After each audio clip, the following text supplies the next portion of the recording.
उत्साह के क्रम में लोगों ने सुना कि मंत्री जी आ रहे हैं। इसी क्रम में लोग स्वागत भी किया, माला भी पहनाया।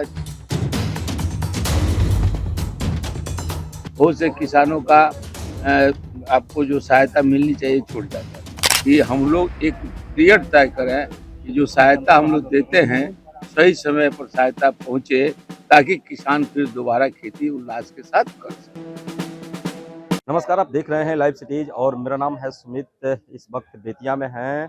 मंत्रिमंडल के विस्तार हुआ है और मंत्री बनाए जाने पर मंत्री जो है नारायण प्रसाद को बिहार सरकार में आपदा प्रबंधन का मंत्रिमंडल दिया गया है। आपको बता दें कि बेतिया मंत्रिमंडल के विस्तार होने के बाद, मंत्री पद ग्रहण करने के बाद, शपथ लेने के बाद नारायण प्रसाद शाह जो है मंत्री बनने के बाद पहली बार बेतिया पहुंचे हैं, अपने घर पहुंचे हैं। आपको बता दें कि घर पे जो है यहाँ पे कार्यकर्ता के साथ साथ जितने भी उनके चहेता है शुभकामना और बधाई देने पहुंचे हैं। ये तस्वीर बेतिया की है, जहाँ पे मंत्री बनने के बाद नारायण प्रसाद शाह पहली बार घर पहुंचे हैं, जहाँ पे कार्यकर्ता, उनके चहेता जितने भी लोग हैं, बीजेपी के कार्यकर्ता हैं, एनडीए के कार्यकर्ता हैं, वे लोग इनके आवास पे पहुंचे हैं और इनको बधाई दे रहे हैं। लेकिन इसी बीच उन्होंने बहुत बड़ा खुलासा किया है कि इनके पास जो मंत्रिमंडल का दायित्व सौंपा गया है उस पे ये किस प्रकार से काम करेंगे। तो आइए इनकी बयानों को सुनवाते हैं,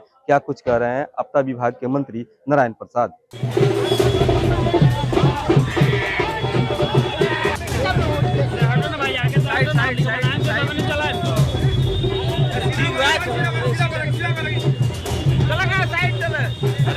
आम जनता में एक उत्साह है।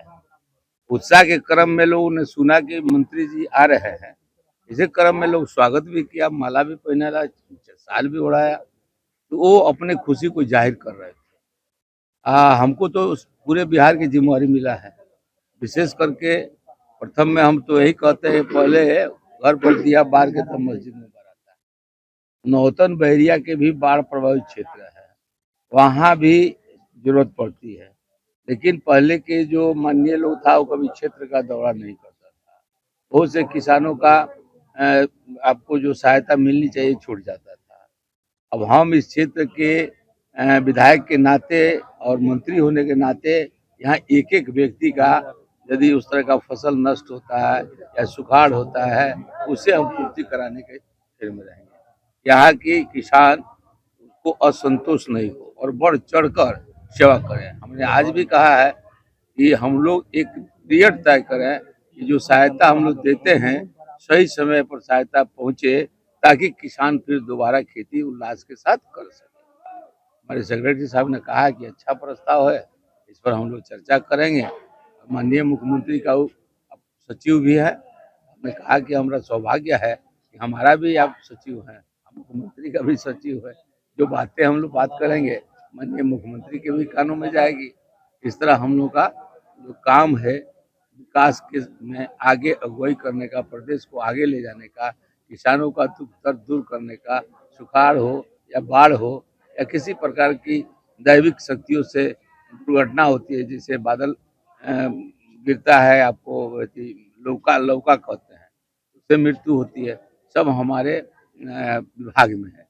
इसको हम हर संभव कोशिश करेंगे कि कम समय में उन किसानों को मदद किया जा सके। ऐसी खबरों के लिए बने रहिए हमारे साथ और देखते रहिए लाइव सिटीज।